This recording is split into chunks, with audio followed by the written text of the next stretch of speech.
7h, 10h sur Radio Courtoisie, suivez la ligne droite. Arthur, je suis très déçue, je ne vous ai pas vu au Grand Oral hier.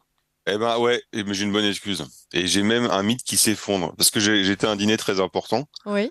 Et j'ai bu du vin, vous imaginez même pas la couleur de l'étiquette. Et en fait, on m'a toujours dit, oui, le bon vin, ça fait pas mal à la tête. Eh ben, c'est pas vrai. Je vous promets que même avec du pinard à 6000 balles, j'ai des poux qui jouent du tam-tam sur moi ce matin. Ouais, merci d'avoir fait l'effort de vous lever pour nous. Alors aujourd'hui, C'était très dur. vous allez nous parler de phobie. Pourquoi diable ?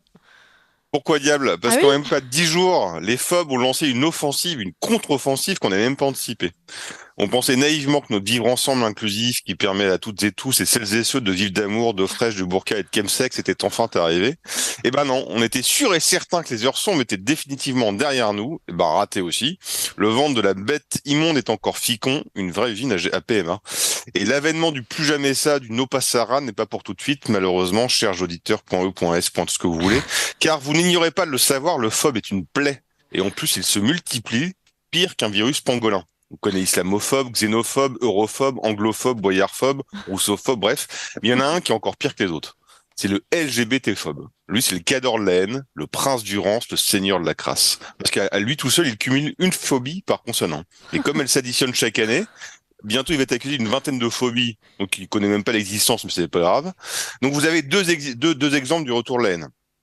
Alors Transmania, le livre de Marguerite Stern et de Dora Muto, et la sortie de Marion Maréchal, donc avant-hier, qui a osé demander à deux homos qui venaient de découvrir dans le colis Amazon des jumeaux où était la maman, quoi. Vous imaginez? C'est encore pire que demander à un gamin à Noël qui a les yeux encore plus rouges qu'un craqueux quand il ouvre ses cadeaux, il sait que, voilà. Est-ce que tu sais que ta Wi-Fi turbo-tunée a été fabriquée par la Tichintok de 15 ans, ou de 50, ou de 6 ans? Franchement, c'est dégueulasse. Donc heureusement, il y a la mairie de Paris qui veille au grain. Parce qu'on leur fait pas, ils ont à peine le bouquin là qui a été sur l'idéologie trans qui a été affiché dans tout Paris. Je sais pas si vous avez vu les affiches affreuses. Ben la rue de Rivoli réouvre l'amicale du baltrapophobe et ça c'est pas mal. Donc hop, c'est la chasse aux LGBTophobes qui est réouverte. Et en première ligne, vous avez vu deux adjoints, deux maires adjoints de Notre-Dame des Surmulots, David Béliard et Emmanuel Grégoire. Alors eux, direct, ils arrivent, ils envoient l'accusation d'homophobie, de transphobie à la tronche et toute la meute des licornes arc-en-ciel sur Twitter. Ouais, c'est vrai que quand on se la prend, c'est pas très agréable, quoi. Mais on a même vu que la version femelle du variant français, Aurore Berger, la version chromosomique, c'est ton Guillaume Pelletier, allait de son petit communiqué. Alors je vous rappelle qu'il y a 11 ans, elle s'opposait fièrement à la loi Taubira. Et aujourd'hui, elle dit oui, plus jamais ça, 11 ans plus tard, c'est bien homophobe. Bon, plus sérieusement, Arthur de Vatrigan, accusé à tour de bras tout opposant à une idéologie d'homophobe ou de transphobe, c'est un peu facile, non ? Il faut reconnaître que c'est quand même pratique, la phobie. Parce que vous accolez à ce terme à chaque minorité, comme ça vous psychiatrisez l'autre, celui qui refuse le nouveau monde, vous le criminalisez, puis il faut que vous n'êtes pas, vous le savez, certaines phobies se terminent au pénal aujourd'hui. Alors quand vous avez Sainte-Anne ou la santé comme terminus, beaucoup préfèrent sinon la fermer, au moins rentrer dans le rang. Mais je vous rassure, personne n'est à l'abri de se faire clouer une pancarte de phobe sur la tronche. J'ai même découvert qu'il y avait des transsexuels qui étaient accusés de transphobie. Alors je sais pas comment. Mais ils se retrouvent en procès, accusés de transphobie. Donc, on en sourirait presque si cette folie commençait pas sérieusement à virer au régime tyrannique. Là, on va repréciser certaines choses, parce que j'ai pas envie que Radio Courtoisie se prenne un procès. Ce serait dommage. C'est gentil. Et surtout qu'avec un lobby qui a son sigle gravé sur les bancs de la 17e chambre correctionnelle, c'est l'autre sport favori du lobby LGBT, on n'est jamais trop avare d'explications. Donc, alors, on reprécise. Messieurs les lobbies qui nous écoutaient et qui vont envoyer Pierre-Alexandre Bouclet au tribunal, insulter une personne en raison de son orientation sexuelle, non seulement c'est stupide, mais c'est presque aussi grave que de traiter de quelqu'un de sale blanc. Et celui qui en tabasse une autre pour les mêmes raisons, c'est une ordure, il doit finir au gnouf. Donc voilà, maintenant on a dit ça, on va quand même rappeler aussi quelques vérités, parce que les mythes sont assez tenaces. Alors, la LGBTophobie ne rentre pas la France des clochers. Ça rentre pas non plus de ceux qui refusent de se soumettre à un lobby. Et l'homophobe, il porte pas de pull sur les épaules. Il s'appelle pas Jean Eudes, il gèle pas les roustons à manifester ou à s'opposer à un programme politique, contrairement à ce que ces militants veulent nous faire croire. Parce que si vous voulez vraiment combattre l'homophobie, par exemple, il change de boussole. Et puis, au lieu de la pointer vers banlieue ouest Versailles, hop, il la file de l'autre côté, il la pointe là où il y a les fils de Mathéo et de Kevin, les files entières devant la CAF, en banlieue est, par exemple. Mais bon, ça c'est une autre histoire. En fait, ce que vous savez tous, évidemment, c'est que ces militants planquent leur idéologie derrière un combat légitime pour imposer un nouveau monde. Donc il y a un objectif qui est très clair, il y a un calendrier, et la mairie de Paris, c'est l'un des centres de commandement. Et tous les moyens sont bons. instrumentalisation des chiffres, délation, perfusion d'idéologie à l'école, harcèlement, clientélisme, menaces et donc censure comme l'ont vécu Dora Muto et Marguerite Stern. Ouais, avec Transmania. Exactement. Alors forcément, quand on appuie là où ça fait mal, c'est-à-dire quand on fait une enquête sourcée avec des témoignages, des chiffres, bah c'est quand même plus facile de dire ah regardez c'est vraiment le retour du grand bûcher de l'Inquisition espagnole, tout ça ils sont homophobes, ils vont tous brûler les PD sur la place publique, plutôt que de répondre point par point à chaque argument et preuve qu'elles écrivent. Hmm. Donc la mairie de Paris a demandé le retrait des affiches et JC Decaux, qui est une entreprise, a exécuté. Alors pour comment ça fonctionne, il faut voir comment ça fonctionne pour comprendre pourquoi JC Decaux a exécuté la demande de retrait. Hmm. Le marché de la pub, ça représente des centaines de millions d'euros de chiffre d'affaires. Mhm. Le JC Decaux est une entreprise qui gagne un marché par un appel d'offres. Et l'appel d'offres est organisé ici par la ville, donc par Paris.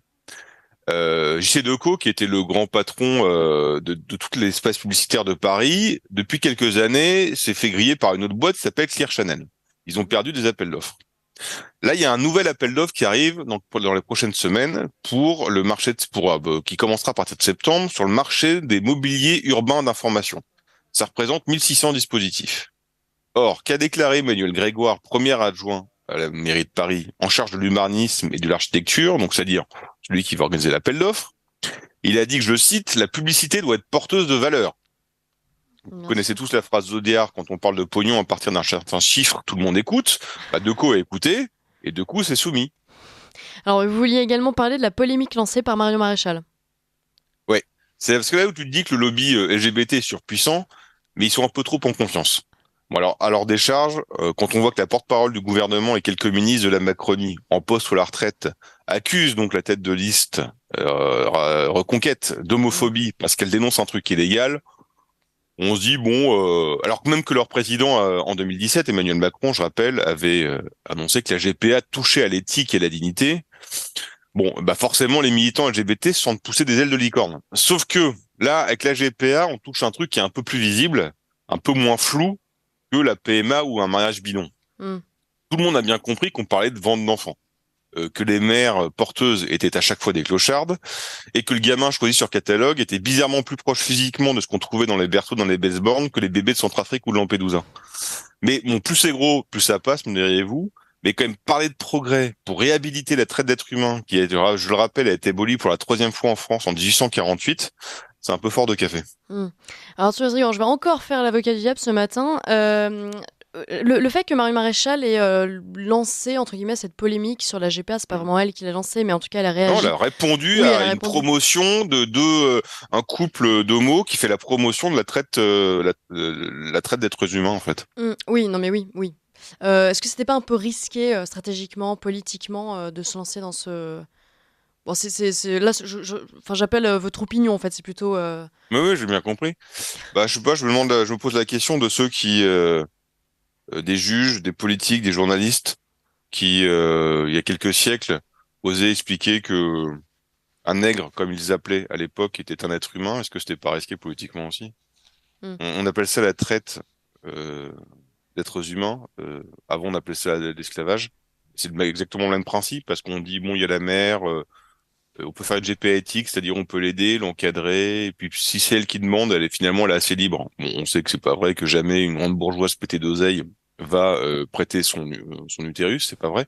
Par contre, il y a toujours quelqu'un qu'on oublie, c'est le bébé. Le bébé est une transaction. La mère, on lui loue son ventre, et le bébé, on l'achète. Et le bébé, on lui demande pas son avis. Il est acheté sans consentement. C'est quand la dernière fois qu'on a acheté un être humain sans qu'il décide et sans qu'il puisse s'opposer? Bah, c'était la traite négrière.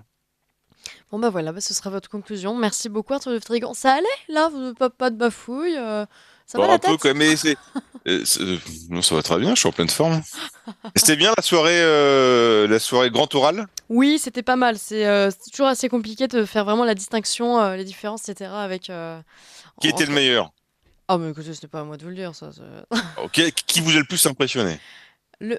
Oh, j'ai trouvé que Bellamy était vraiment pas mal. Bon, Et mais parce qu'il qui a était dans son gagné à élément. l'applaudimètre dans la salle? Ah, il me semble que c'est Marion Maréchal. D'accord, Il me bah, c'est semble. Mais je vous laisse intéressant. regarder sur la chaîne J'ai YouTube. regardé de le Norbert. replay, comme on dit. Absolument. Merci Voilà. beaucoup Arthur de Vatrigan. Bonne journée.